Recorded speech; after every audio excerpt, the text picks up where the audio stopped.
Okay, so here's the data. Here's a scatter plot of averages, of the averages of the data as we went. And the last thing I think we agreed on Wednesday, which was a long time ago, was that it doesn't look linear anymore. And I think that makes sense, because this is a graph of how far I've gone as a function of how long I've gone. If it were linear, what would that imply? A straight line. It would look like a straight line. And what would that imply about my speed? Would you accelerate at a consistent rate? Yeah. Believe it or not, this is acceleration at a consistent rate. Oh. This is acceleration at a consistent rate. The force of gravity is consistent. This is where it gets a little heady. This is actually constant acceleration. Because you have to think about what acceleration is. Acceleration is a change in velocity. If I was traveling linearly, it's like from point A to point B. So I started at 0 feet at 0 seconds, and I got out to 200, or I'm missing 200 feet somehow. Let me select my data again. Hang on.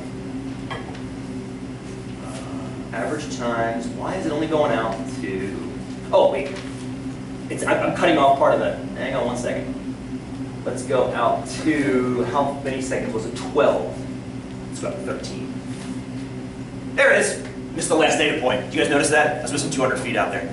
So if I start at 0 and I get to 200 feet roughly, and it looks like, what is it, about 12? Yeah. If I was going in a straight line, my speed would be a very simple 200 divided by 12 and do a conversion from there. And we'll do that momentarily, actually. We'll do it out. But the trick is that that would imply that I had the exact same speed the entire time, which would mean I would have no acceleration. So basically, linear travel, whether it's me on my bike, you in your car, you walking, whatever, there would be no acceleration if you were traveling linearly. The acceleration would be zero, essentially. This is actually constant acceleration, because you have to think about what acceleration is. And this is where like the lexicon of language gets in the way of what we're actually perceiving. When we say acceleration, think about when they talk about testing cars, acceleration, like that Top Gear show, right? Step on the gas, and the car takes off. And it goes 0 to 60 or something like that. Well, it doesn't go 0 to 60 in a consistent fashion. It starts, gets going, and then ramps up as it gets towards the end. I'm going to have you guys analyze Usain Bolt as he broke the world record in 2009. You can watch his speed the exact same way. They leave the blocks and they're going. They don't immediately take the speed they finish with. They have to kind of work up to that speed, and that's acceleration. His acceleration is ridiculous. It's pretty stupid. As a matter of fact, it's not perfect. He tends to slow down at the end. So his max acceleration is like, what's that? Watching. Well, he wants to pound his chest, but the idea is he doesn't have to accelerate the whole time. He's already crushed everybody else. But the idea is his max acceleration doesn't happen at the beginning, it doesn't happen towards the end, it happens somewhere in the middle when you can actually see him, the velocity is getting faster. He hits his full speed at like H drive or something. He's something ridiculous. Yeah, it's crazy. It's absolutely crazy. But compare that to Ashton when he's running a 1500. I mean, who runs amazingly fast. He's running basically 15 miles an hour in the 1500. Almost perfectly the same speed the whole way. Which means the only time he's accelerating is when he starts. He starts, gets up to that pace, and basically stays there for 4 laps. That's totally different than what Usain Bolt's doing in a 100-meter sprint. But we're getting ahead of ourselves. Let's get back to that. The big idea here is that we knew this wasn't linear. It couldn't be. It couldn't be linear. Because I'm starting at 0 and the bike is at a dead stop and I let the brakes go. And then I get faster as I go down. And if I'm getting faster, if my velocity is increasing, that means I'm covering more distance per unit time. More distance per unit time. And that's what you're seeing here. From 0 to about 4.5 seconds, I've only covered 25 feet. So over 4 seconds, I've only covered 25 feet. Go 4, that's 4.5, let's call that 4.5 seconds. Look at 4.5 seconds past that. 4.5 seconds past that, I'm at 9 seconds. Look where I am now. Now I'm at like 120. 120, it's almost 100 feet. I've covered 4 times as much distance in the same amount of time. That's not linear, is it? That's not linear anymore. And then if I go out 4.5 seconds more, well I can't because I'm out of space now. I haven't gone. I didn't go 4.5 seconds more. I was done by the time I got to the 200-foot mark. So the trick is, this clearly is not linear. And if you allowed me to keep going, which I'm glad we didn't because there was a hairpin down there, but if I was able to keep going indefinitely, what would happen as I kept going? I would just keep going faster and faster, assuming that downgrade was consistent. Until you met maximum velocity. And there is, on Earth, there is terminal velocity. There is a terminal velocity I would get to eventually. I actually hit it a few times on Willamette Pass and also, or Mackenzie Pass. I've hit it in Delaware terrifyingly. I hit 55 going down this High Point Farms Hill. I've never seen a grade like this anywhere in Oregon.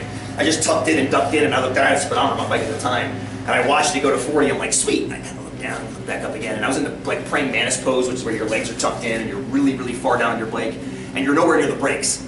And I looked down again, I was going 48, and I'm like, okay, this is cool. And I looked back about a quarter-mile run out to go. I looked down again, it was 54, 55, and I'm like, okay.